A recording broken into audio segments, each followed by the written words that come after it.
lugares no mundo onde o tempo parece ter parado, onde pedras cobertas de musgo sussurram histórias esquecidas, e onde o silêncio da floresta esconde os ecos de uma civilização que brilhou e desapareceu entre raízes que se entrelaçam como dedos de deuses adormecidos. No coração verde e úmido do Camboja, ergue-se uma das maiores maravilhas já criadas pela humanidade, Angkor Wat, um templo, uma cidade, um símbolo. Mas Angkor não é apenas uma construção, é um enigma esculpido em pedra, uma jornada entre o sagrado e o político, entre o poder e o vazio, entre o que foi e o que resta. Durante séculos, este lugar foi o centro de um império vasto e poderoso, um império que controlava rios, rotas de comércio e corações. Sacerdotes, reis, deuses e trabalhadores ergueram, pedra por pedra, uma cidade tão grande quanto a Roma imperial. Mas tudo isso foi engolido pela floresta. Neste vídeo, você não vai ouvir uma aula, vai ouvir uma história. A história de como uma civilização ergueu templos alinhados com as estrelas, de como reis perderam seus tronos para a água e para a seca, de como a fé moldou a arquitetura e a política moldou o destino. Aqui, cada entalhe tem um segredo, cada sombra tem um nome, cada silêncio, um lamento. Então, deite-se, feche os olhos, respire fundo e deixe a história de Angkor Wat envolver você como o calor úmido da selva. Porque às vezes, para entender o presente, é preciso atravessar ruínas milenares e escutar o que as pedras não esqueceram. No coração do Sudeste Asiático, onde a floresta canta com sons que não pertencem a nenhuma era, existe um lugar onde as árvores parecem lembrar e as pedras sussurrar. A Angkor não é apenas um lugar, é uma memória viva. Imagine um templo perdido, envolto por raízes que o abraçam como se não quisessem deixá-lo partir. Imagine a neblina da manhã, rastejando entre colunas caídas, e o som distante de sinos que já não tocam. Antes de ser ruína, Angkor foi poder. Antes de ser esquecida, foi reverenciada. Nos primeiros séculos do primeiro milênio, enquanto o Império Romano agonizava no Ocidente e a China florescia sob novas dinastias, as planícies do atual Camboja abrigavam pequenos reinos agrícolas que viviam sob a cadência dos rios e das monções. Foi ali, entre água e barro, que um povo começou a construir algo que o mundo jamais esqueceria, mesmo que por muito tempo o mundo nem soubesse que havia existido. Angkor não nasceu do nada, foi filha da fé e da ambição, das chuvas e das guerras, do amor por deuses que habitavam montanhas e reis que acreditavam ser esses próprios deuses. Mas antes da glória de Angkor Wat, havia o silêncio. Silêncio de selva, silêncio de pedras enterradas, silêncio de povos esperando o surgimento de algo grandioso. Neste primeiro capítulo, voltamos ao começo, não ao templo, mas ao tempo. Séculos antes de Angkor florescer, o reino de Funan dominava os deltas férteis do Mekong. Era um reino de comércio e conexão, por seus rios navegavam mercadores indianos, ideias religiosas e cosmologias distantes. A influência da Índia era profunda. O hinduísmo chegou antes da espada. Deuses como Vishnu e Shiva desembarcaram junto com as caravanas e encontraram eco nas crenças locais. Assim, uma nova fé nascia. Uma fusão, uma adaptação. Funan seria sucedido por Shenla, um reino mais interiorano, mais voltado para a terra do que para o mar. Ali já surgiam as primeiras manifestações de arte monumental. Torres em pedra, estátuas de deuses de múltiplos braços e sorrisos serenos. Mas o verdadeiro renascimento aconteceria por volta do ano 802. Um homem chamado Jayavarman II, um nome que atravessa o tempo como um trovão abafado, unificaria os pequenos reinos do interior e se declararia Chakravartin, o rei do mundo, um soberano não apenas por direito, mas por divindade. Ali nascia o Império Khmer. Com ele, a cidade de Angkor, que não seria apenas uma capital, mas um espelho do cosmos. Jayavarman II entendia algo profundo. Poder precisa de símbolo, e o símbolo seria uma montanha sagrada, em pedra, inquebrável, eterna. Começaram as primeiras construções em Phnom Kulen, a montanha dos deuses. Ali, no topo, ele realizaria um ritual secreto, uma cerimônia hindu de consagração, onde os reis se tornam deuses e o tempo começa a ser escrito em pedra. Angkor ainda não existia, mas sua alma já respirava.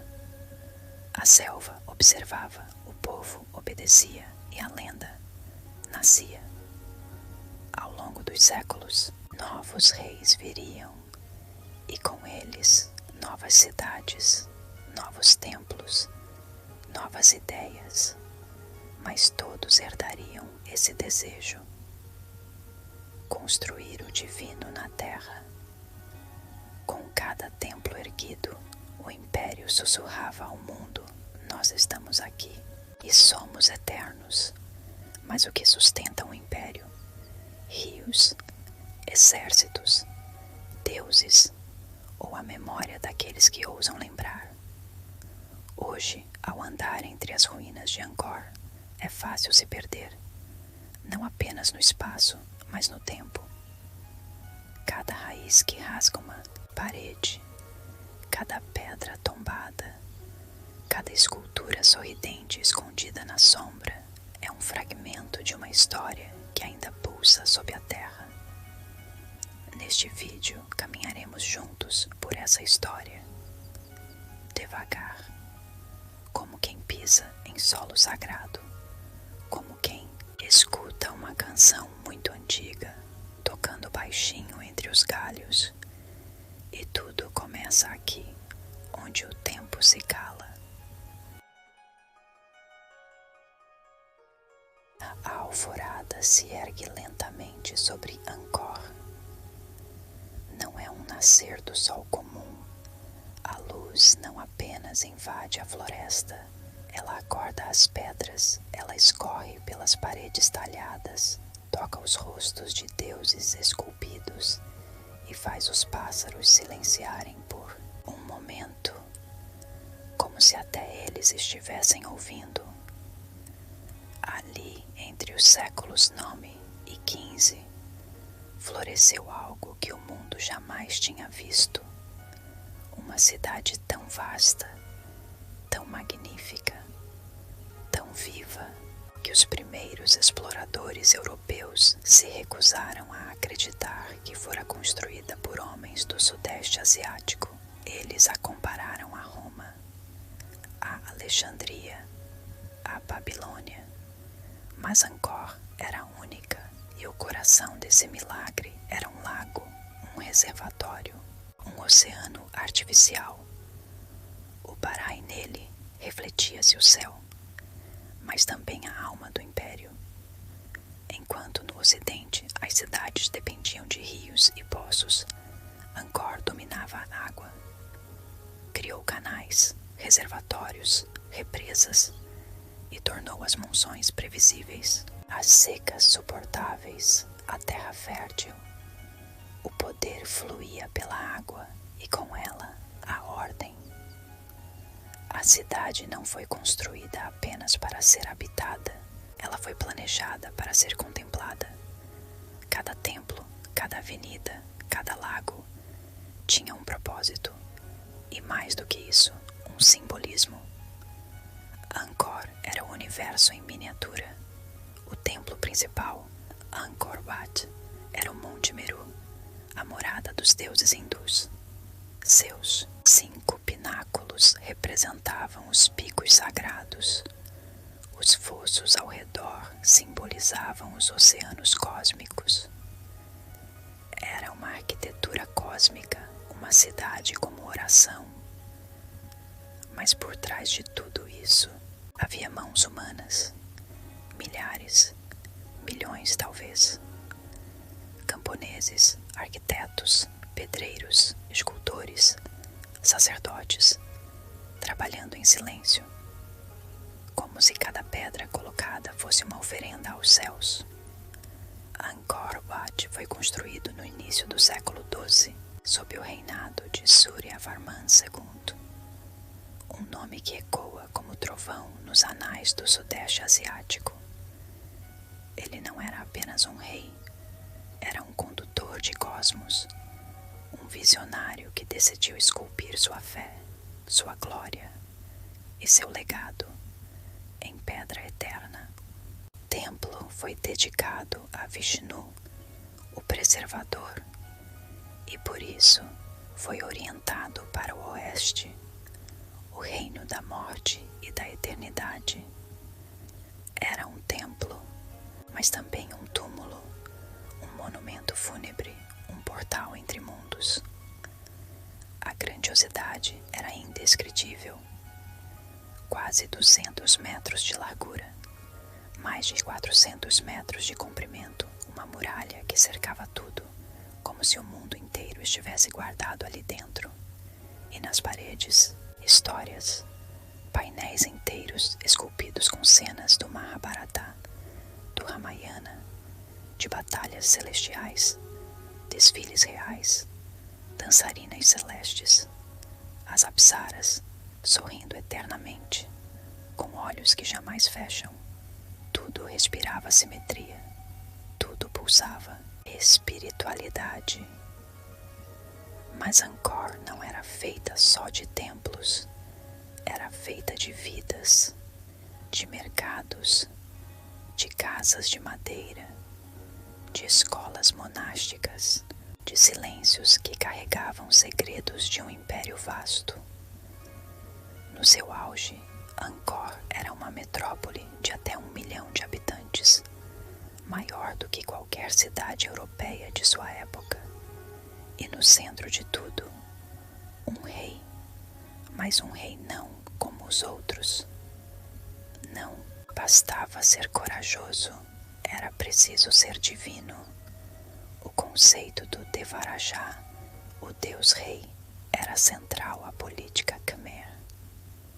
O rei não governava em nome dos deuses, ele era Deus, e por isso, cada templo, cada cidade, era não só uma capital, mas o corpo físico dessa divindade. Governar para os reis de Angkor era um ato sagrado, e construir era orar com pedra. A cada nova dinastia, um novo templo surgia, não como substituto, mas como extensão, como se o império estivesse crescendo, não no espaço, mas na eternidade. Mas quanto mais alto se constrói, mais frágil é o equilíbrio. A água que dava vida também poderia ser imprevisível. As guerras, antes distantes, começavam a se aproximar. E o império, ainda que monumental, era humano.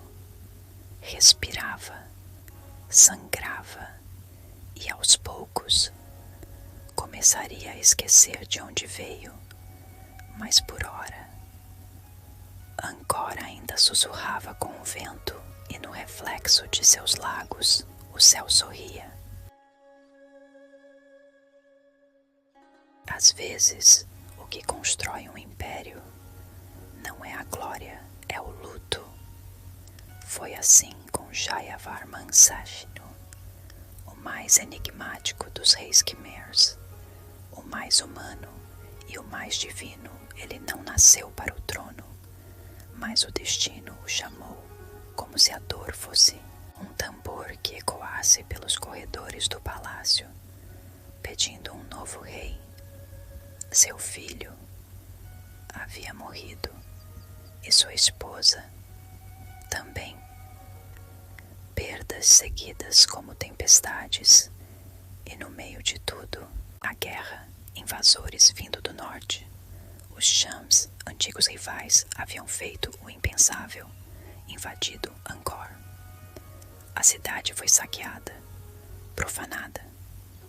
As estátuas foram decapitadas, os templos queimados, a população humilhada. Foi em meio a esse caos que Jayavarman VII ascendeu, não como guerreiro, mas como curador de feridas.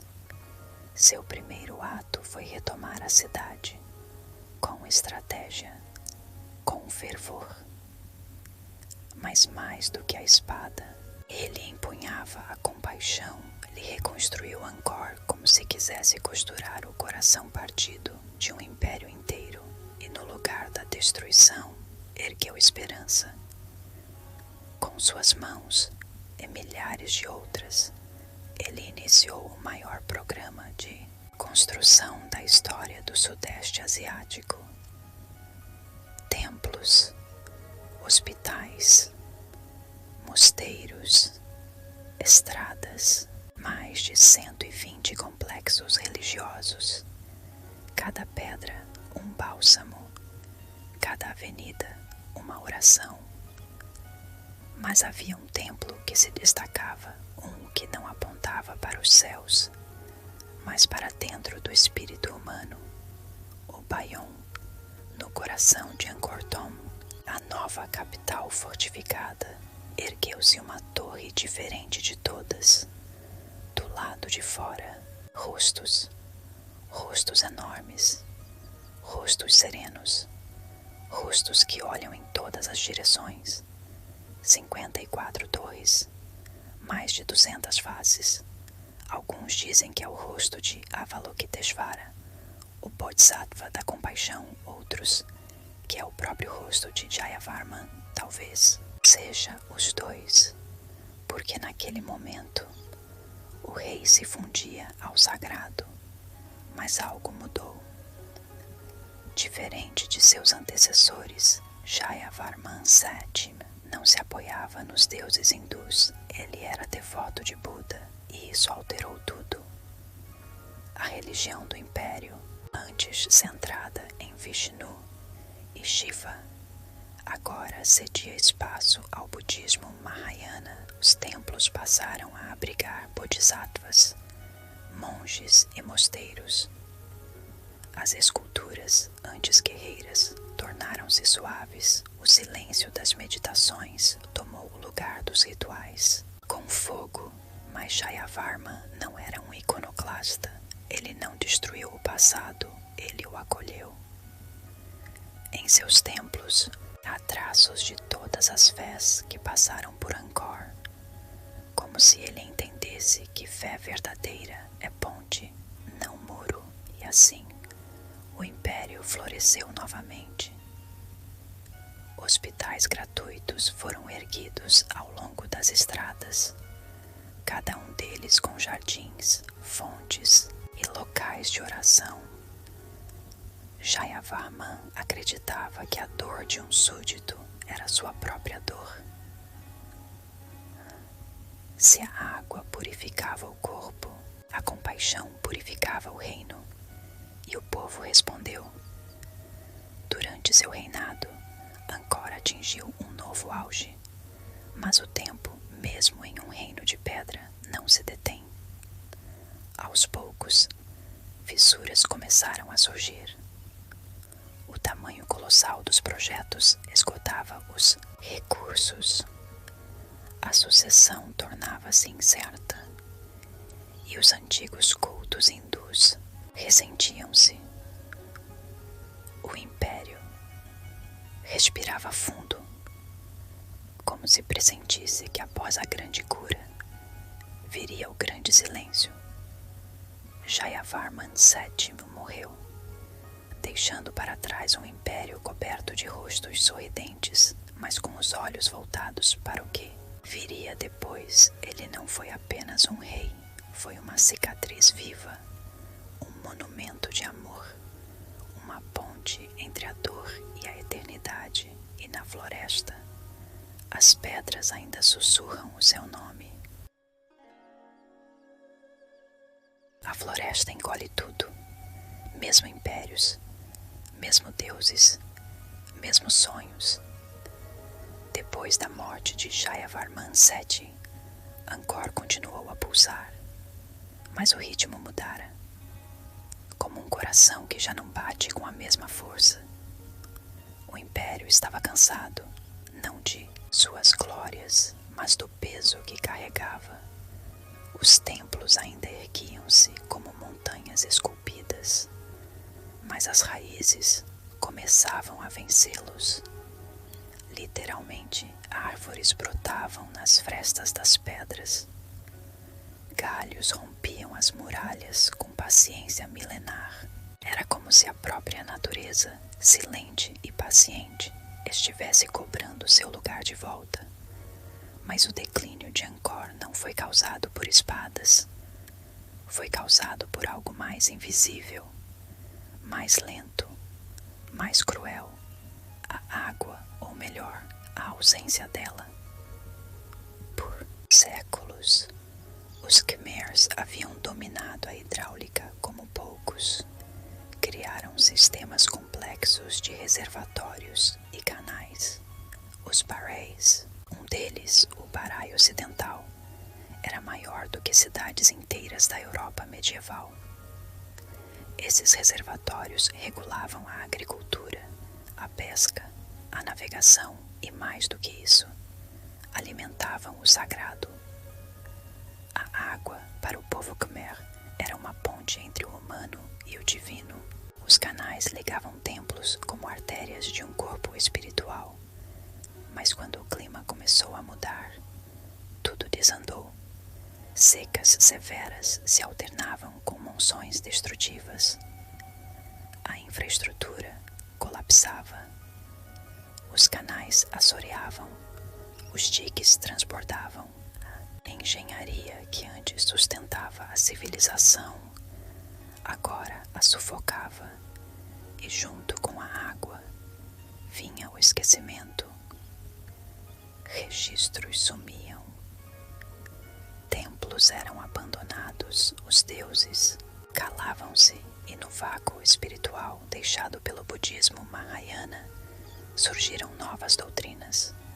O hinduísmo ressurgiu, seguido pelo budismo Theravada, vindo do Sião.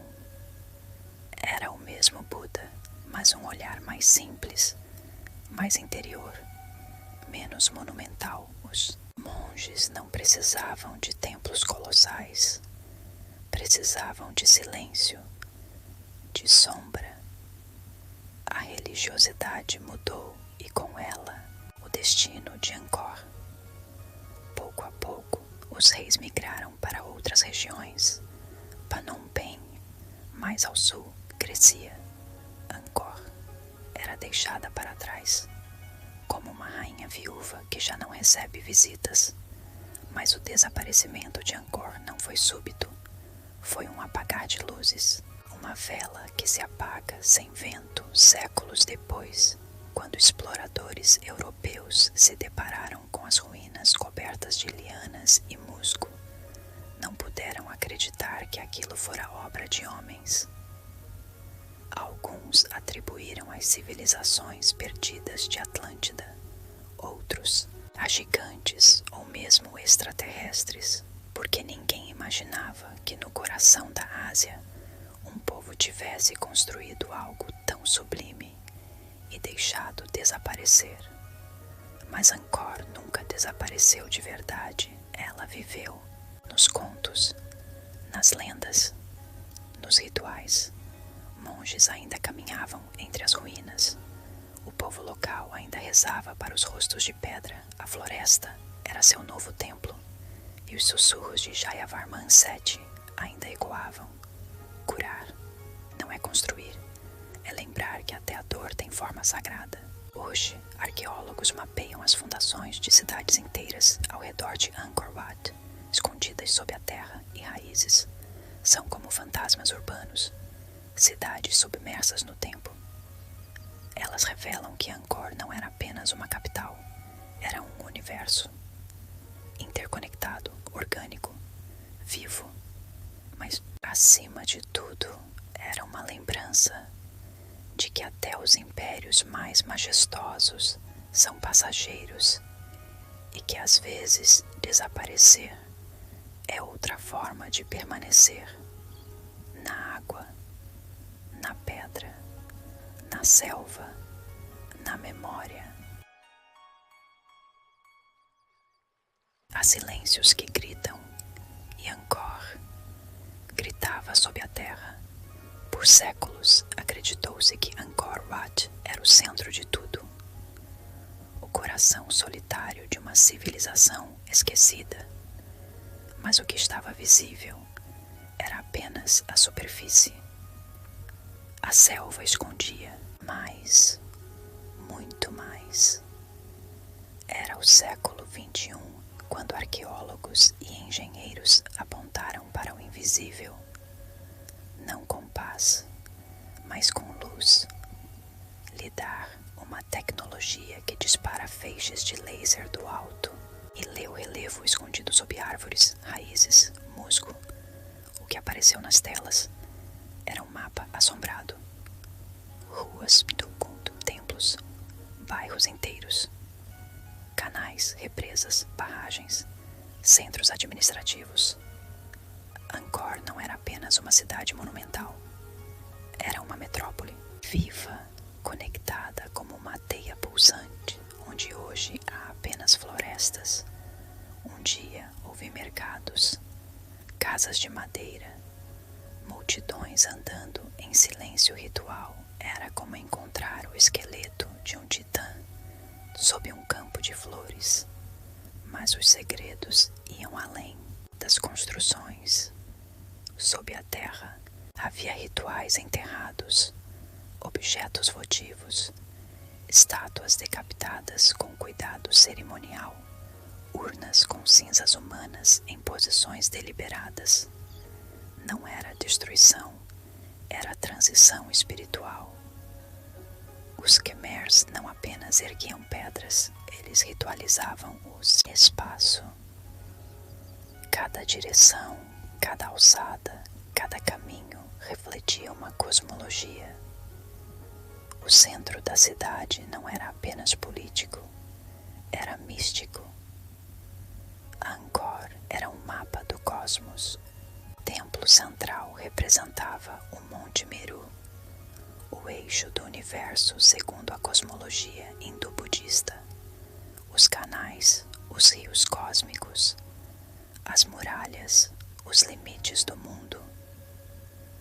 Habitar Angkor era viver dentro de uma mandala viva, e quando as mudanças chegaram, o povo não resistiu com violência. Eles reconfiguraram suas crenças. Foi assim que Angkor não morreu, ela se transmutou. O budismo Theravada chegou como um sussurro. Menos ouro, mais madeira, menos monumento, mais presença. O culto aos reis deuses esvaiu-se, mas a busca pela iluminação permaneceu. É isso que as camadas do solo contam. Não apenas o que foi, mas o que se transformou. Nos anéis de cerâmica, nos fragmentos de ferramentas, nos restos de lareiras apagadas, está a respiração do cotidiano.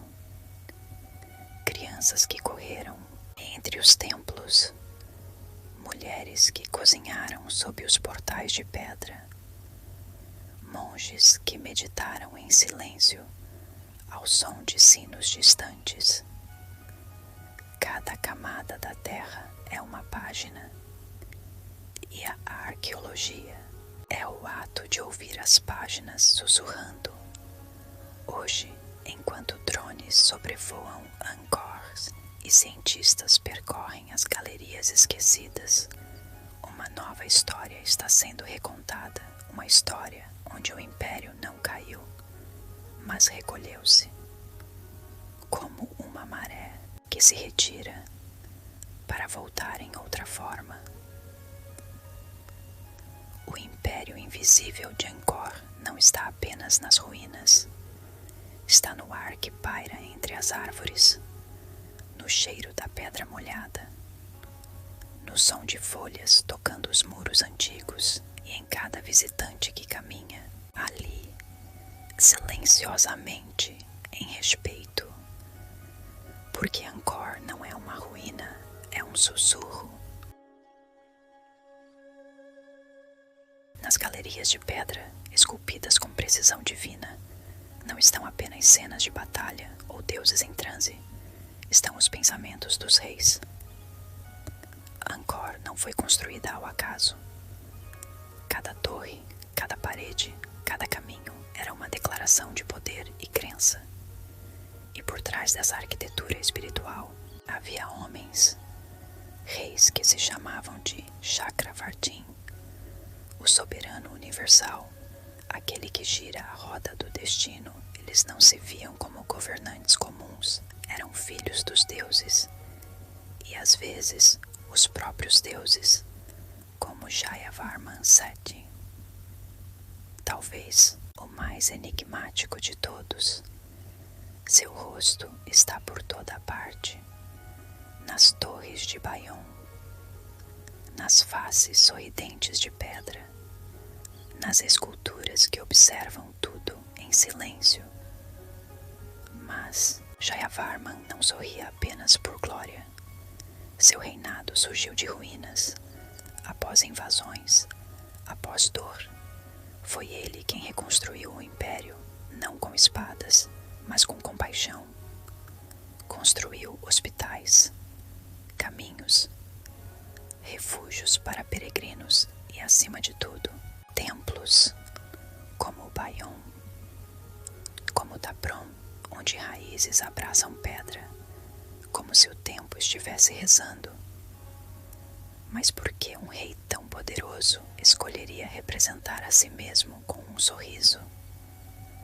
Porque Jayavarman acreditava na fusão entre o governante e o Bodhisattva, aquele que adia sua própria iluminação para aliviar o sofrimento alheio. Ele se esculpiu não como guerreiro, mas como presença benevolente. Em cada canto do império, seu rosto de pedra observava em silêncio, não para dominar, mas para lembrar. Lembrar que o rei estava sempre ali, vendo, sentindo, mas nem todos os reis foram como ele. Antes dele, os reis se tornavam Devarajá, reis deuses encarnados em Shiva ou Vishnu. Eram centros do universo, verdadeiros eixos espirituais. A cidade crescia ao redor deles como o cosmos ao redor do Monte Meru. Angkor Wat foi a expressão máxima disso. Construído por Suryavarman II, esse templo não era apenas um tributo a Vishnu, era a eternização do próprio rei. Ele planejou tudo para que, ao morrer, sua alma ascendesse através do templo até o plano divino. O templo não era apenas tumba, era escada, era espelho, era ponte entre mundos. O reinado para esses soberanos não era apenas terreno, era ritual. Cada colheita bem-sucedida, cada inundação controlada, cada inimigo vencido era prova de que o rei e o cosmos estavam alinhados. Mas essa aliança era frágil. Quando as represas falhavam, quando os céus se fechavam, os sussurros cresciam, estaria o rei perdendo seu poder divino. estaria o império se afastando da ordem. Assim como foram deuses em vida, os reis também podiam cair, esquecidos, mas suas pedras permanecem. Rostos de silêncio, olhos fechados, como se ainda meditassem sobre tudo que governaram e perderam. Os reis de Angkor não deixaram apenas histórias, deixaram intenções esculpidas, e hoje, ao caminharmos entre os templos, é como se ainda estivéssemos na presença deles, sentindo o peso e a paz de seus pensamentos ancestrais. Em Angkor, tudo fluía: o tempo, a fé, a política, mas acima de tudo, a água. O Império Khmer não foi construído sobre a terra, foi construído com ela. E como um rio, ele crescia, se dobrava, mudava de curso, mas nunca parava. Para entender Angkor, é preciso ouvir a água. Mesmo hoje, onde os canais secaram, onde os reservatórios estão cobertos de lodo e silêncio, a memória da água ainda sussurra. Ela foi mais do que um recurso, foi uma filosofia. Os Khmers não apenas controlaram os rios, eles pensaram como eles. Criaram reservatórios gigantescos, os barais, lagos artificiais tão vastos que pareciam mares, refletiam o céu, espelhavam os templos, mas não eram só belas obras, eram sistemas complexos de engenharia espiritual e funcional. Controlar essa água era controlar o destino. As monções traziam abundância, mas também traziam caos.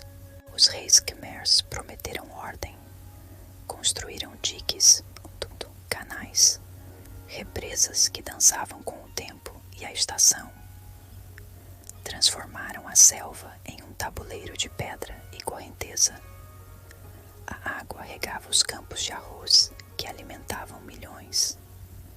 A água ligava templos a cidades, como veias ligando coração e membros.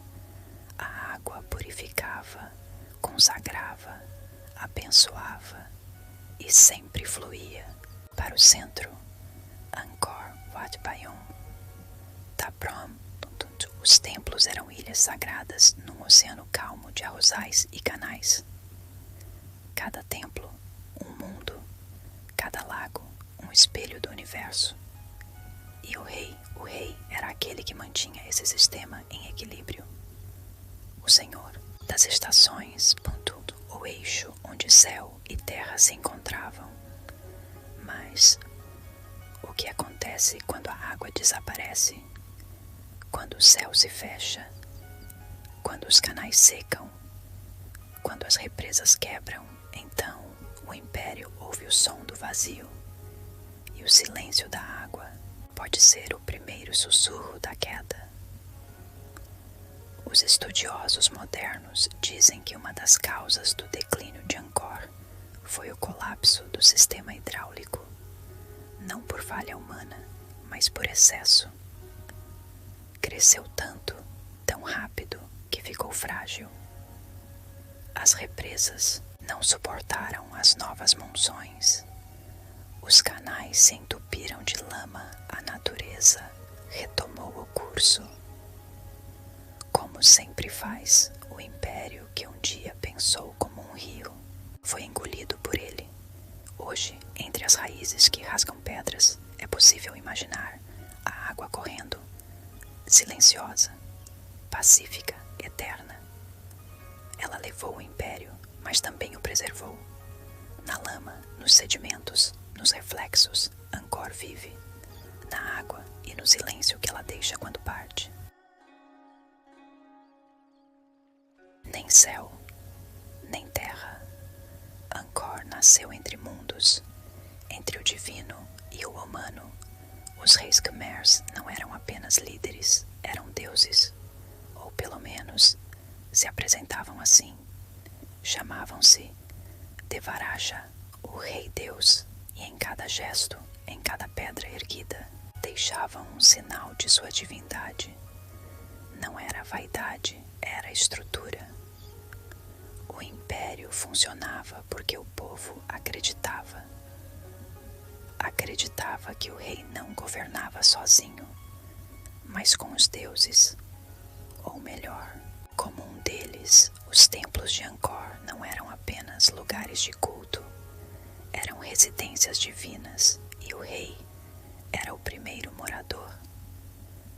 Em Angkor Wat, o maior deles foi construído para Surya Varman II, mas também para Vishnu, um templo para os céus e um túmulo para um rei que não morreria. A morte, para eles, era apenas mais um ciclo da realeza divina. Na arquitetura, tudo era simbólico. 5 torres centrais representavam o Monte Meru, o eixo do universo na cosmologia hindu. Escadarias inclinadas, pátios concêntricos, passagens alinhadas com os solstícios. Cada ângulo tinha um propósito. Cada sombra contava uma história. E os relevos,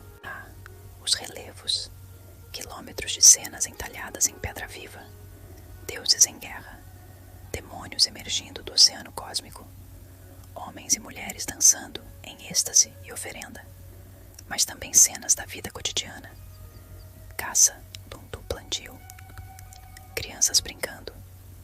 Era como se os próprios deuses se misturassem à poeira do mundo.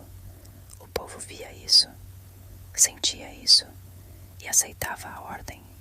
A fé sustentava o poder e o poder alimentava a fé. Mas como tudo, isso também mudou. Com o passar dos séculos, o hinduísmo cedeu espaço ao budismo. O Buda tomou o lugar de Shiva e Vishnu. Os rostos mudaram, as estátuas sorriram. As pedras, antes austeras, agora sussurravam compaixão. Bayon é o retrato mais vívido dessa transição.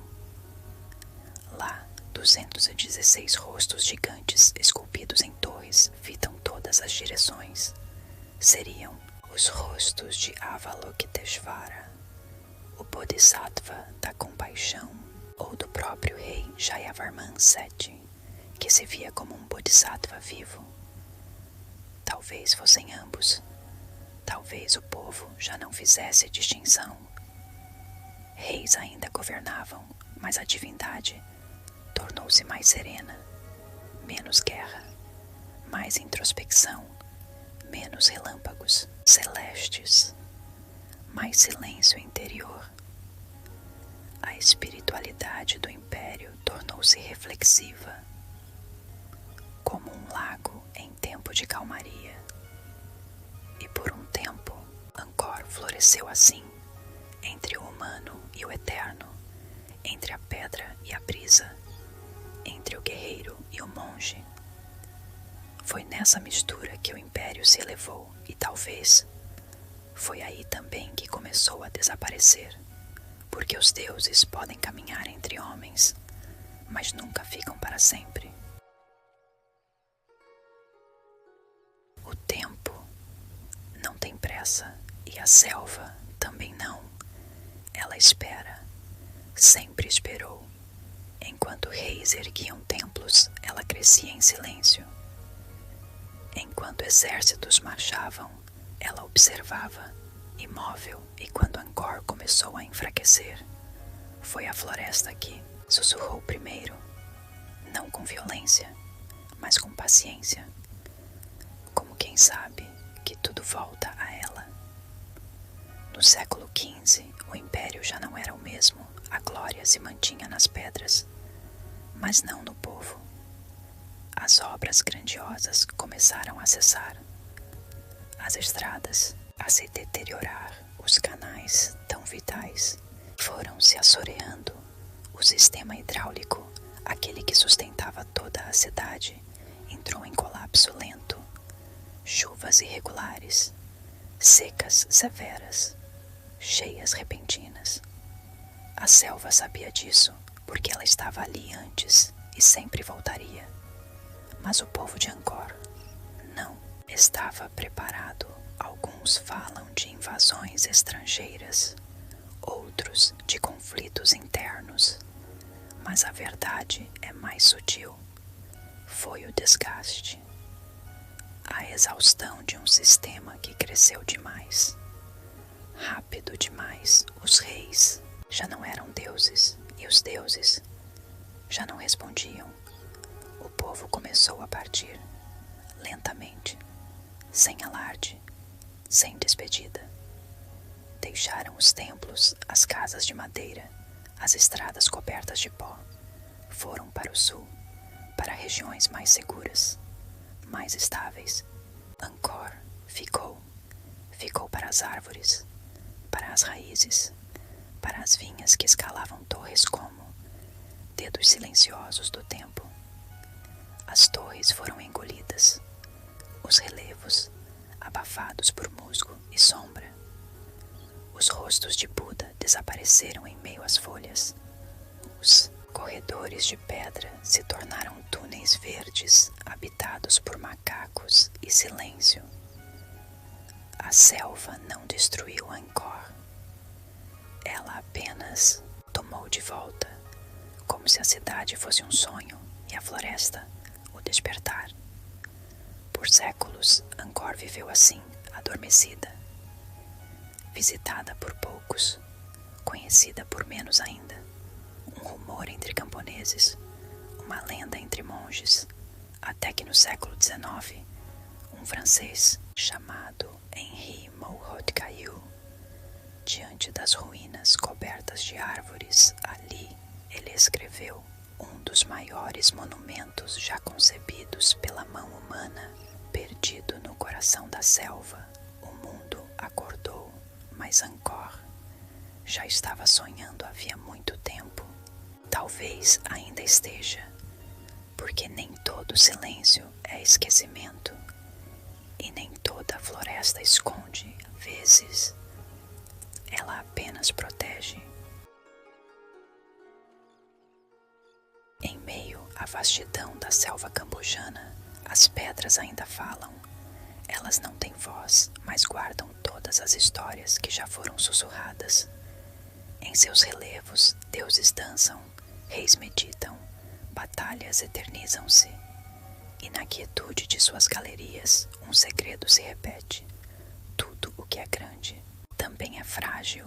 Angkor Wat, o coração pulsante de uma civilização que ousou sonhar alto demais, permanece ali. Não como ruína, mas como lembrança. Lembrança de um povo que acreditava que o céu podia ser moldado em pedra, que a água podia obedecer à vontade humana e que a eternidade podia ser construída com as mãos. Hoje, os monges caminham descalços entre os muros milenares. Os turistas se calam diante dos rostos serenos de Buda, e a selva continua a crescer, mas Angkor permanece, não pela força dos tijolos, mas pela força da memória. Há uma poesia estranha nas coisas que o tempo quase leva, uma beleza delicada no que resiste apenas pelo amor de quem recorda. E Angkor é isso. Uma cidade que sobrevive mais nos olhos de quem é contemplado que no próprio solo que a sustenta. Ela vive nos monges que ainda acendem incensos nas torres antigas, nos estudiosos que decifram seus símbolos, nos sonhadores que a visitam em busca de algo que nem sabem nomear. Mas acima de tudo, Angkor vive no silêncio. O silêncio que embala suas ruínas, o silêncio que ecoa mais alto do que todas as glórias passadas, o silêncio que nos diz: não há conquista que dure mais do que a lembrança. Quando o sol se põe atrás das torres de Angkor Wat, o templo parece se dissolver na luz, como se voltasse a ser sonho, como se jamais tivesse sido real. mas ali está, majestoso, imóvel, eterno. E enquanto houver alguém disposto a ouvir as pedras, respirar fundo diante de seus corredores vazios, a se emocionar com o que já foi e nunca mais será, Angkor nunca será esquecida.